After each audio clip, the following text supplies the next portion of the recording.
अयोध्या काशी झांकी है, अभी तो मथुरा बाकी है।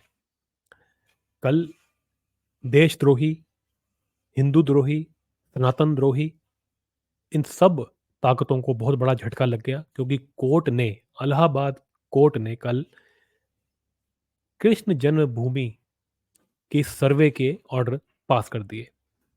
देखिए जी, जितना भी ये प्रपंच होता था इस देश के अंदर कि जी ये तो ज़मीनें हमने ले रखी हैं, ये तो हमारी ज़मीनें हैं, इन पे हमारा हक बनता है जी, इन पे हिंदुओं को नहीं कुछ करना चाहिए।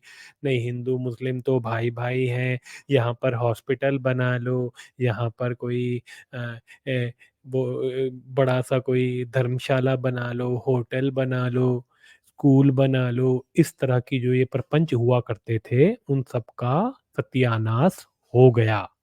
जी देखिए, आज मैं आपको इस वीडियो के अंदर वो सब बातें बताऊँगा, जिनसे आपको ये बात समझ में आएगी कि कांग्रेस पार्टी से बड़ी मक्कार और सबसे बड़ी चोर तो कोई है ही नहीं। कांग्रेस पार्टी तो औरंगज़ेब से भी ज़्यादा गई गुजरी है। जी देखिए, ये जो पूरा केस है, कृष्ण जन्मभूमि का, ये बिल्कुल स्ट्रेट फॉरवर्ड केस है। इसके अंदर कोई लाग-लपेट है ही नहीं। अयोध्या सबसे मुश्किल केस था, ये मैं आपको बता दूँ। सबसे मुश्किल केस जो था, जिसमें सबसे ज़्यादा पेंच थे, वो अयोध्या का केस था। वो तो हम जीत चुके हैं। काशी और मथुरा तो बहुत आसान है। और सबसे आसान उसमें से मथुरा का बताया जाता है। अब बताऊँगा मैं आपको, वो क्यों है। चलिए जी, थोड़ी-सी आपको आज हिस्ट्री की में भी लेके जाएँगे कि ये हो क्या रहा है सारा कुछ। देखिए जी, औरंगज़ेब जो एक मक्कार, कमीना और एक घटिया, एक चोर डकैत की औलाद, खुद भी चोर डकैत वो खुद था। वो इस देश का एक तरह से राजा घोषित किया हुआ था उसने अपने आप को, जबकि वो बात झूठी है। कभी पूरे देश पे इन्होंने कभी राज नहीं किया, बस थोड़े से पार्ट के अंदर ही ये राज करते थे। राज क्या करते थे? गुंडाई करते थे, माफिया चलाते थे अपना उस ज़माने में और अपने आप को राजा घोषित करते, कोई सुल्तान बुला लेता था, कोई कुछ, ये थे सब के सब ऐसे पॉकेट मार टाइप के लोग थे, बस और कुछ नहीं थे। तो ये इसने अपने कोर्ट के अंदर अपने कुकर्मों को, अपनी हरामखोरियों को लिखने के लिए कि भैया जो कल को इनके वंशज आएँगे, वो भी हरामखोर होंगे। तो वो देखेंगे कि हाँ, हमारे बाप, परदादा या पड़ पड़ बाबा ने जो है कितने बड़े-बड़े हरामखोरों वाले काम किए। तो वो लिखवाता था कि भैया लिखो कि मैंने क्या-क्या हरामखोरियाँ करके जा रहा हूँ। तो वो उसने एक ऐसे ही रखा हुआ था, एक अपना हिस्टोरियन रखा हुआ था जिसका नाम था मोहम्मद साकी मुश्तीर खान। इस आदमी ने एक किताब लिखी थी जी, इसका नाम था मसीरे आलमगीरी। ये जो है उस ज़माने में औरंगज़ेब ने लिखवाई थी कि जी मैं जब करके जाऊँगा ये सब घटिया काम तो इसको याद रखेगी दुनिया को कि मुगल एम्पायर जो है वो तो बढ़ता ही जाएगा। इसको पता नहीं था कि इसके जो वंशज होंगे वो भीख माँगेंगे सड़कों पे और उनको कोई खाना नहीं देगा और इनके जो परिवार के जो लोग हैं, वो गालियाँ निकालेंगे इनको, अपनी हालत को देख कर के क्योंकि इनको कर्मों का जो इनका फल था वो इनको मिलेगा और वो मिला भी था, इसको जीते जी भी मिल गया था। तो अब मसीह आलमगीरी के अंदर वो सारी जो कुकर्म है वो लिखे हुए हैं। अब मसीह आलमगीरी का ट्रांसलेशन हुआ 1902 के अंदर, ठीक है जी? अब 1902 के अंदर जो ट्रांसलेशन हुआ वो सारी की सारी जो कॉपीज़ हैं, ये सब जो है प्रिज़र्व की हुई हैं, ये सब रखी हुई हैं। अब चलिए जी, अब इसके हिसाब से जो इसमें लिखा था मसीह आलमगीरी में, उसके हिसाब से जनवरी 1670 के अंदर, ठीक है जी, सारे के सारे टेम्पल्स जो हैं उसको डिस्ट्रॉय करने का ऑर्डर दिया था इस हरामखोर ने, जिसका नाम था जी औरंगज़ेब। और उस औरंगज़ेब ने केशव देव मंदिर जो थे हमारे, जो सबसे मशहूर हमारे मंदिर में से एक थे केशव देव मंदिर, उसको तोड़ने का ऑर्डर दिया था और कहा था कि जी जो इसकी जो मूर्तियाँ हैं, उनको तोड़कर उनको हम जो है मस्जिदों की सीढ़ियों में लगवाएँगे, ये इस हरामखोर ने ऑर्डर दिया था। अब लोगों को थोड़ी कन्फ्यूज़न होती है कि वो कौन-सा मंदिर था, वो मैंने आपको बता दिया और वो किस मस्जिद में लगी थी, ये लोगों को पता नहीं है।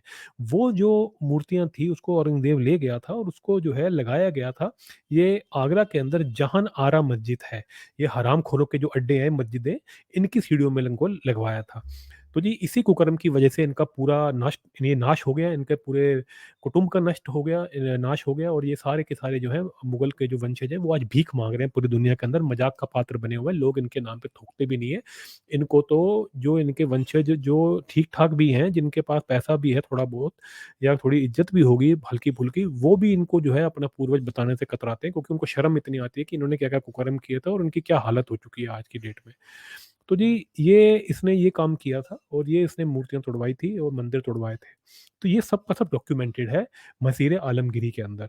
अब उसके बाद 1618, बाद नहीं पहले एक्चुअली 1618 के अंदर ये डॉक्यूमेंटेड फैक्ट है कि ये जो मंदिर था, कृष्ण जन्मभूमि का जो यहाँ पे जो पूरा परिसर था, इसको वीर सिंह देव बुंडेला, ये एक बहुत ही महान हमारे यहाँ इंसान हुए। इन्होंने 33 लाख रुपए उस जमाने में, यानी कि 1618 में 33 लाख रुपए में खरीदा था। ठीक है जी। अब ये जो खरीद तो लिया था, उसके बाद 1618 के बाद 1670 में आकर के इसको औरंगजेब ने इस भव्य मंदिर को तोड़ दिया, और ये उसका पूरा डॉक्यूमेंटेड एविडेंस इन दोनों बातों का है। उसके बाद जो ये आता है कि 1770 के अंदर फिर इसको मराठों ने जो है इसके ऊपर, इस एरिया के ऊपर कब्जा कर लिया, ये मराठों के अंदर आ गया। फिर जो है इनके ऊपर ब्रिटिशर्स ने कब्जा कर लिया इस एरिया के ऊपर। अब ब्रिटिशर्स जो है, ये हमारे एक राजा हुए, राजा पटनीमल, उन्होंने ब्रिटिशर से ज़मीन को खरीदा। देखिए, ये ब्रिटिशर्स इतने हरामजादे थे कि इनके बाप का ये माल था कि ये आकर के इस देश में जो है ज़मीनें बेचने लग गए कि जैसे इनके बाप का माल है। अपने ब्रिटेन के अंदर जो है इनके क्या चल रहा था, खाने को खाना नहीं था, इनकी जो औरतें थी, वो उनके क्या हालात थे इनके देश के अंदर, इनके बच्चों का क्या हाल होता था, इनके जवान लोगों की क्या दुर्दशा थी इनके देश के अंदर, वो बताने में जब आऊँगा मैं तो आप लोग हैरान हो जाएँगे कि ये कितने भूखे-नंगे थे। लेकिन वो तो छोड़ दीजिए, ये हमारे देश में आकर के इस देश को अपने बाप की प्रॉपर्टी बना करके यहाँ पे लैंड बेच रहे थे। तो फिर भी राजा पटनीमल ने इनसे खरीदा।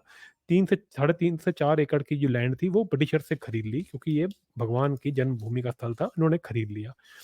ये बहुत ही इम्पोर्टेंट इतिहास है, ये आपको पता होना चाहिए। उसके बाद ये जो मैंने आपको बताया, जो राजा जी ने खरीदा था, ये 1803 में खरीदा था। उसके बाद 1944 के अंदर, 1944 के अंदर पंडित मदन मोहन मालवीय जी, उनके पूर्वजों ने इस ज़मीन को खरीदा हुआ था, और उन्होंने इसको जो है अपने पास रखा हुआ था। उनसे जो राजा जी थे पटनीमल, उनसे खरीद लिया था पंडित मदन मोहन मालवीय जी के परिवार ने। और मालवीय जी ने एक श्री कृष्ण जन्मभूमि ट्रस्ट बना दिया, और वो खुद उसके जो है हेड बन गए थे। ठीक है जी।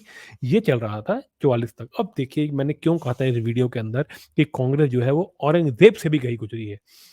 1946 के अंदर मदन मोहन मालवीय जी की मृत्यु हो गई, वो भगवान के चरणों में चले गए, और 1955 में कांग्रेस की मक्कार सरकार ने, क्योंकि आज़ादी मिल चुकी थी, उसके बाद ये पावर में बैठे थे, नेहरू चीचा जो थे वो प्राइम मिनिस्टर थे। चीचा ने एक पैरेलल ट्रस्ट बनवा दिया, एक नकली का ट्रस्ट, इस कृष्ण जन्मभूमि जो ओरिजिनल ट्रस्ट था मालवीय जी का बनाया हुआ, उसके सामने एक पैरेलल ट्रस्ट फर्जी खड़ा कर दिया। वो क्यों खड़ा किया आपको अभी समझ में आएगा। उसका नाम था जी श्री कृष्ण जन्मभूमि सेवा संघ, ये नाम रख के इन्होंने बनाया, और ये एक एनजीओ था। तो एनजीओ का जो फ्रॉड है 1955 में पहले ही कांग्रेस ने कर दिया था। ठीक है जी। उसके बाद 1968 में इस एनजीओ ने, यानी कि सेवा संघ वाला जो नकली एनजीओ था जन्मभूमि का, कृष्ण जन्मभूमि का, उसने ईदगाह कमेटी जो मुसलमानों की थी उसके साथ समझौता कर लिया, और ये इस लैंड को जो है इन्होंने ईदगाह को दे दिया। तुम्हारे बाप का लैंड है, ईदगाह को जो तुमने दे दिया, तुम्हारे पास तो इस लैंड की कोई ओनरशिप ही नहीं थी, तो तुमने दिया कैसे? ये तो आज भी कांग्रेस कर रही है। नेशनल हेराल्ड की जो प्रॉपर्टी थी, जिसका पूरा केस चल रहा है, उसके अंदर ये क्या कर रहे थे? पूरे हमारे देश की जो लैंड है, जो ज़मीन है, उसको तो हथिया रहे थे, और ये कैसे हथिया रहे थे? ऐसे ही कागज़ों में इधर-उधर करके अपना कर लिया, उसके बाद उसको लोन दे दिया, लोन करके लोन चुका दिया, हैं? 90 करोड़ का लोन 20 लाख में चुका दिया, 90 लाख में चुरा दिया, उसके बाद उसकी पूरी ज़मीन हड़प ली। तुम्हारे बाप की ज़मीन है, हमारे बाप की ज़मीन है, हमारे बाप की, हमारे बाप की ज़मीन है। भेज दिया जी ईदगाह कमेटी को। अब ईदगाह कमेटी जो है इसके ऊपर बैठा हुआ है कि जी हाँ, अब तो इसके मालिक हम हो गए। ठीक है जी। अब 2023 में महान पिता और पुत्र हरिशंकर जी और विष्णु जैन जी, हरिशंकर जैन जी और विष्णु जैन जी, इन्होंने जो है सारे के सारे डॉक्यूमेंट जो-जो मैंने आपको बताए पुराने-पुराने, ये सब के सब इकट्ठे किए और कोर्ट के सामने रख दिए, और कहा जी बताइए, ये ईदगाह कमेटी जो यहाँ बाप बनी फिर रही है, इसका कौन-सा ओनरशिप बनती है? ये किसकी मालिक है, और ये क्यों यहाँ पे चौधरी बन के बैठे हैं इसके ऊपर? क्यों भगवान श्री कृष्ण जहाँ जिस जगह, जिस कारागार में, जहाँ स्थल के ऊपर वो पैदा हुए, वहाँ पे मस्जिद क्यों है?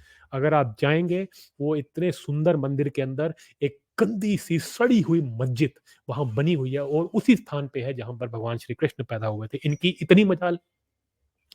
इतनी मजाल हुई कैसे?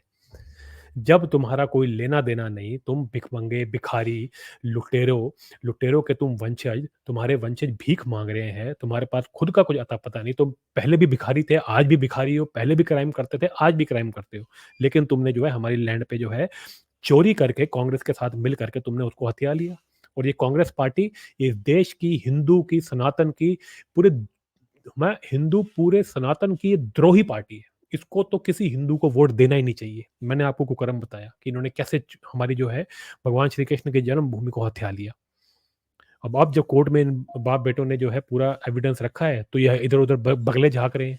अब झाँके बगले, अब कोर्ट ने जी देखा एविडेंस और कोर्ट ने जी इसको ऑर्डर दे दिया कि जी ठीक है जी, कराओ सर्वे। अब जब सर्वे होगा तो पता है अंदर से क्या निकलेगा, आपको भी पता है, हमें भी पता है अंदर से क्या निकलेगा। तो इनको जो है वो जो सड़ी गंदी सी मस्जिद है, उसको लातों से मार-मार के तोड़ेंगे और उसको जो है उठा के वहाँ से बाहर फेंकेंगे। और हमारा जो भव्य श्री कृष्ण जन्मभूमि पे जो भव्य मंदिर है वो बनेगा और हम भगवान श्री कृष्ण की वहाँ पे पूजा करेंगे। ये है जी धर्म की ताकत, धर्म कभी मरता नहीं और ये है उनकी ताकत जो चोरों, लफंगों, लुटेरों का जो एक गिरोह बना करके जो ये जिसको ये रिलिजन के नाम से चलाते हैं। ये है इनका असलियत और ये है हमारी असलियत।